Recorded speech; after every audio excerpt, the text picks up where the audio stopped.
Hello friends, स्वागत है आपका आर्ट स्किल्स एंड नॉलेज में। मेरा नाम नेहा है।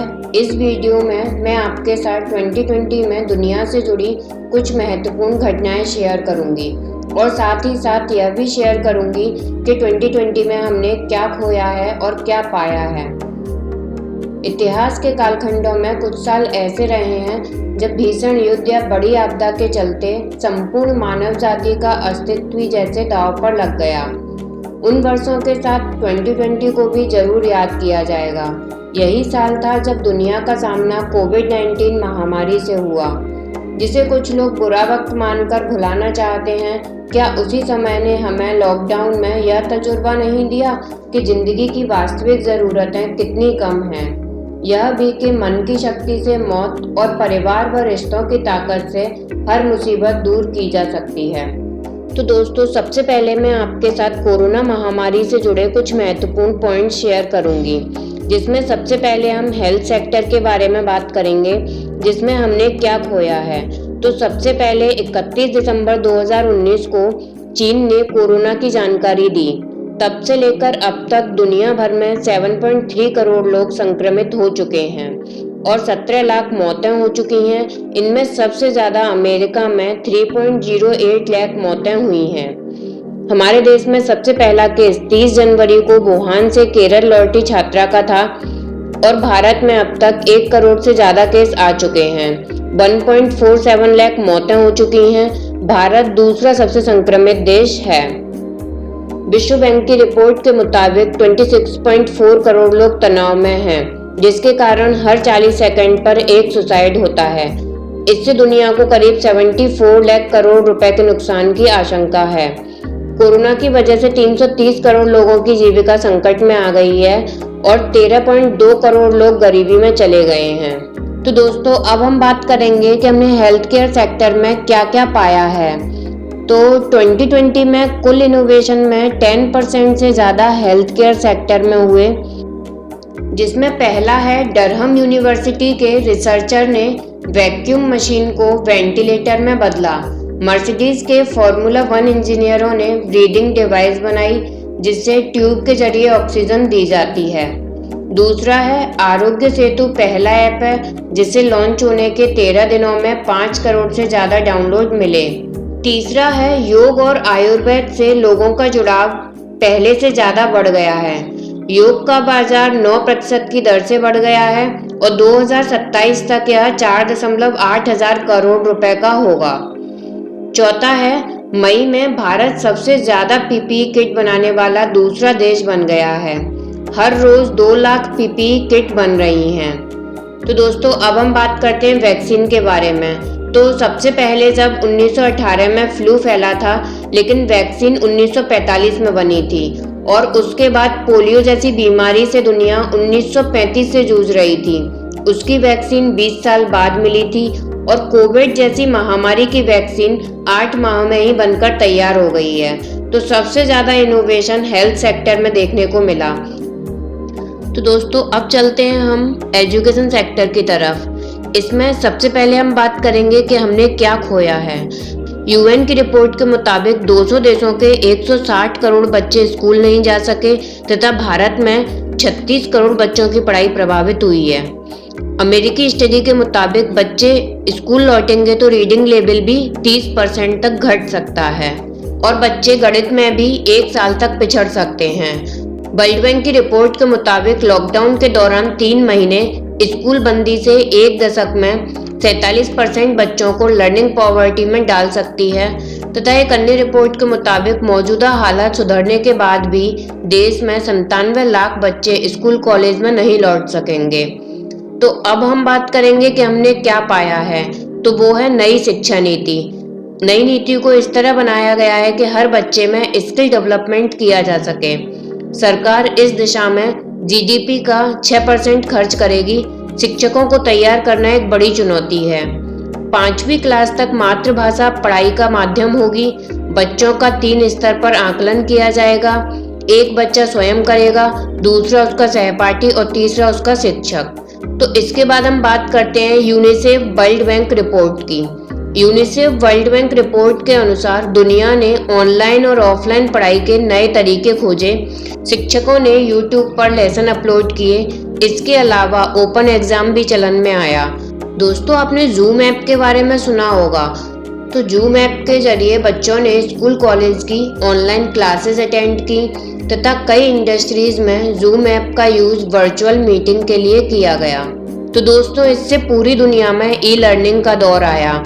तो इसमें हमने बात की एजुकेशन सेक्टर के बारे में। तो दोस्तों, अब हम चलते हैं एक और इम्पोर्टेंट सेक्टर की तरफ, जो है बिजनेस सेक्टर। इसमें हमने क्या खोया है? सबसे पहले हम बात करते हैं देश की जीडीपी की। देश की जीडीपी अप्रैल जून की पहली तिमाही में -23.9% तक गिर गई। आजाद भारत के इतिहास में ऐसा पहली बार हुआ है। IMF के अनुसार भारत में प्रति व्यक्ति जीडीपी 10.5% गिरकर 1.38 लाख रुपए रहने की आशंका है, जो बांग्लादेश के प्रति व्यक्ति जीडीपी 1.40 लाख रुपए के अनुमान से कम है। विश्व बैंक के मुताबिक विदेश से भारत भेजी जाने वाली राशि 9% गिरकर 5.5 लाख करोड़ रुपए रह गई है। लॉकडाउन में होटल, टूरिज्म, एविएशन शून्य पर आए। पर्यटन को 15,000 करोड़, एविएशन को 21,000 करोड़ रुपए का घाटा हुआ। अब हम बात करते हैं सेंसेक्स की। सेंसेक्स मार्च में 35% गिरकर 25,981 पर था। 9 माह में 81% बढ़कर 47,000 का शिखर छुआ। इसके बाद ओबीसी इलाहाबाद बैंक समेत 10 बैंकों का विलय हुआ। पीएनबी देश का दूसरा सबसे बड़ा बैंक बन गया। तो दोस्तों, अब हम बात करते हैं business person of the year की। तो जूम ऐप के फाउंडर एरिक युआन को टाइम मैगजीन ने business person of the year की सूची में रखा है तथा जूम ऐप का प्रॉफिट पिछले साल की तुलना में 3300% बढ़ा है। तो दोस्तों, जूम ऐप के बारे में तो आप जानते ही हो, मैंने अभी बताया आपको। जूम ऐप के थ्रू अभी बच्चे ऑनलाइन क्लासेस अटेंड कर रहे हैं तथा कई इंडस्ट्रीज वर्चुअल मीटिंग कर रही हैं जूम ऐप के थ्रू। तो दोस्तों, इसके साथ ही हम एक और सेक्टर डिस्कस करेंगे, जो है रोजगार का सेक्टर। इसमें CMEI that means centre for monitoring Indian economy के अनुसार इस साल बेरोजगारी दर 27.1% पहुंची। सबसे ज्यादा रोजगार देने वाले रियल एस्टेट, टेक्सटाइल, मैन्युफैक्चरिंग और छोटे उद्योग प्रभावित हुए। नोमुरा इंडिया के मुताबिक देश में 10 करोड़ से ज्यादा नौकरियां गईं। 45% परिवारों की आय बीते साल की तुलना में घटी। 21 दिन के लॉकडाउन में हर रोज अर्थव्यवस्था को 32,000 करोड़ का नुकसान हुआ। इस दौरान कुल 12 लाख करोड़ का घाटा हुआ। तो दोस्तों, ये कुछ नेगेटिव पॉइंट्स रहे रोजगार के बारे में। अब हम बात करते हैं कुछ पॉजिटिव पॉइंट्स के बारे में। भारत में $1 अरब से अधिक मूल्य वाले यूनिकॉर्न स्तर के 21 स्टार्टअप्स हो गए हैं। इनका कुल मूल्य 5.41 लाख करोड़ रुपए है। इनसे लाखों रोजगार मिलने की उम्मीद है। और रिपोर्ट में कहा गया है कि दुनिया के 29 देशों के 145 शहरों में 586 यूनिकॉर्न कंपनियां काम कर रही हैं। भारत में काम कर रही 21 यूनिकॉर्न कंपनियों में से अधिकतर ई वाणिज्य क्षेत्र की हैं और बेंगलोर भारत की यूनिकॉर्न राजधानी कही जा सकती है, क्योंकि इनमें से 8 कंपनियां बेंगलोर में स्थित हैं। देश की सबसे नई यूनिकॉर्न कंपनियों में ओला इलेक्ट्रिक, उड़ान और स्विगी हैं। रिपोर्ट के मुताबिक भारत में किसी स्टार्टअप को यूनिकॉर्न के स्तर पर पहुंचने में करीब 7 साल का वक्त लगता है। दोस्तों, इसमें मैंने आपसे रोजगार के बारे में बात की। अब मैं बात करती हूँ स्पोर्ट्स सेक्टर के बारे में। तो स्पोर्ट्स सेक्टर में भी हमने बहुत कुछ खोया है। स्पोर्ट्स मार्केटिंग एजेंसी 2 सर्कल्स की रिपोर्ट के मुताबिक 2020 में शेड्यूल 48,800 इवेंट में से 47% नहीं हो सके। रेवेन्यू भी 4.5 लाख करोड़ रुपए घट गया। 76 साल बाद ओलंपिक नहीं हो सका। ऐसा ओलंपिक इतिहास में 6ठी बार हुआ है। T20 वर्ल्ड कप भी टाला गया। और इसके साथ साथ जो पूर्व कप्तान MS धोनी, सुरेश रैना और ऑस्ट्रेलियन क्रिकेटर शेन वॉटसन ने क्रिकेट को अलविदा कह दिया। तो दोस्तों, अब हम बात करते हैं स्पोर्ट्स सेक्टर में क्या पाया। तो भारत फार्मूला 2 रेस जीत गया है, जिसमें जेहान दारूवाला फार्मूला 2 रेस जीतने वाले पहले भारतीय बन गए हैं। और Pullela Gopichand IOC life time achievement award पाने वाले भी पहले भारतीय बन गए हैं। मनप्रीत जो हॉकी कप्तान हैं वो FIH player of the year बने हैं। तो दोस्तों अब आगे हम बात करते हैं पर्यावरण और मौसम के बारे में।